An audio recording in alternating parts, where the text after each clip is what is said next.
Is this 1/30th 1/60th कुछ आप बताते हैं। तो वैसे मुझे 1 मंथ हो गया, बट मुझे ये वाला पॉइंट अभी कहीं क्लैरिफाई नहीं हुआ, तो वो बता सकते हैं। उसमें क्या होता है कि जब आप फर्स्ट 3 मंथ्स गोल्ड के बाद जब आप प्लैटिनम में मूव करते हैं तो प्लैटिनम में कुछ स्टॉक्स कैश में, मैं जिक्र करता हूं कि ये आप कैश में खरीद सकते हैं। तो खरीदने के लिए कितना खरीदें बड़ा इंपॉर्टेंट क्वेश्चन है। क्योंकि नॉर्मली हम कैसे हम्म। करते हैं, जैसे कि कोई आपसे मिला, किसी ने कहा यार रिलायंस खरीद ले, तो हम क्या कहते हैं, अच्छा यार खरीद लेता हूँ। तो हम क्या करते हैं, हो सकता है 3 लाख रुपए का रिलायंस खरीद लिया, 2 लाख का खरीद लिया, 1 लाख का खरीद लिया। तो हम साइंटिफिकली डिराइव नहीं करते भाई कितना रिलायंस खरीदना है। क्योंकि इंपॉर्टेंट क्यों है, क्योंकि जितने अमाउंट का रिलायंस हम पहली बार खरीदेंगे और खुदा ना खास्ता रिलायंस 5-10% नीचे हो गया, और जब हमारा दोस्त दोबारा कहेगा यार एवरेज कर ले, तो एवरेज का मतलब अगर मैंने 3 लाख रुपए खर्चे होंगे तो मेरे को 3 लाख रुपए दोबारा लगाने पड़ जाएंगे। 5 लाख लगाएगा रिलायंस में तो मेरे को 5 लाख दोबारा लगाने पड़ जाएंगे। हम्म।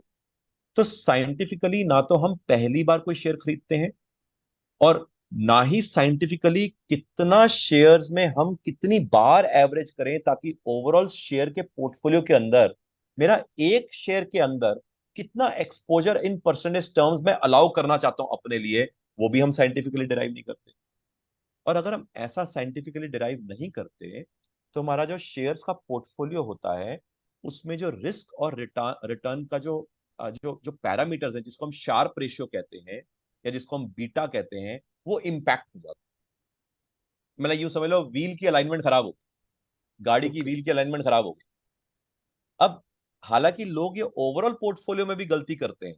ओवरऑल पोर्टफोलियो का मतलब कि risky liquid, risk free liquid, या risky illiquid, risk free illiquid, उसमें कितना कितना पैसा लगना चाहिए वो भी फेज वाइज चेंज होता रहता है। Phase of economy, phase of career path, phase of aspirations. तो हम उसके ऊपर कभी बात नहीं करते। हालांकि जब हम पोर्टफोलियो रिव्यू करते हैं, तो जब मैं पोर्टफोलियो रिव्यू करता हूं तो शुरुआत में जब कोई पोर्टफोलियो रिव्यू करवाता है तो पहले इक्विटी का करवाता है या म्यूचुअल फंड का करवाता है, बट गोइंग फॉरवर्ड जब उनका ट्रस्ट बढ़ता है तो वो ओवरऑल पोर्टफोलियो रिव्यू भी करवाते हैं। तो ये साइंटिफिकली इसलिए कितना खरीदना है, तो जैसे मैंने बोला 1/60th of stock wealth portion. तो जब आपका पोर्टफोलियो रिव्यू हुआ होगा मेरे साथ, तो मैंने आपको जिक्र किया होगा कि आपको based on your overall portfolio या बेस्ड ऑन योर एस्पिरेशंस आपका स्टॉक वेल्थ में लेट अस से 12 लाख रुपए लगा होना चाहिए।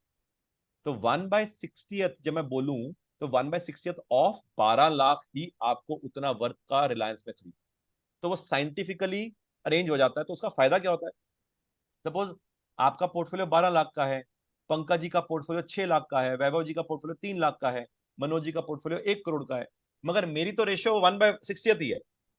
तो हर एक के पोर्टफोलियो के अंदर परसेंटेज टर्म सेम रहेगी। ओके।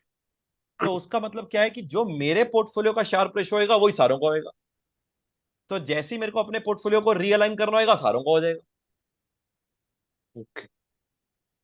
जैसे इसमें एक और इंपॉर्टेंट पॉइंट क्या है कि जैसे कई लोग सोचते हैं कि टाटा स्टील ले लो, सिप्ला ले लो, अंबुजा सीमेंट ले लो, और एक लेटर से HAL ले लो, डाइवर्सिफिकेशन हो गया।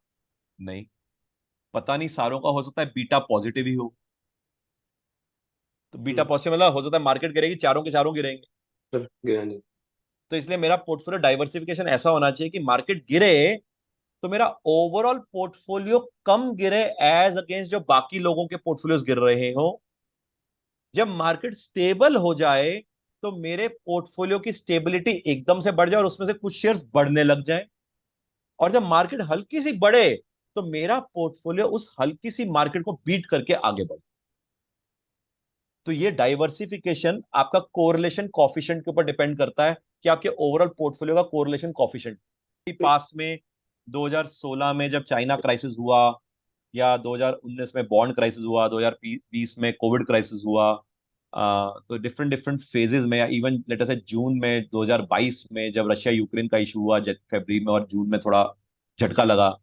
तो जो लोग पुराने हैं, उन्होंने अपने पोर्टफोलियोज को वॉच किया कि हमारे पोर्टफोलियोज में कितना शॉक अब्जॉर्बर था।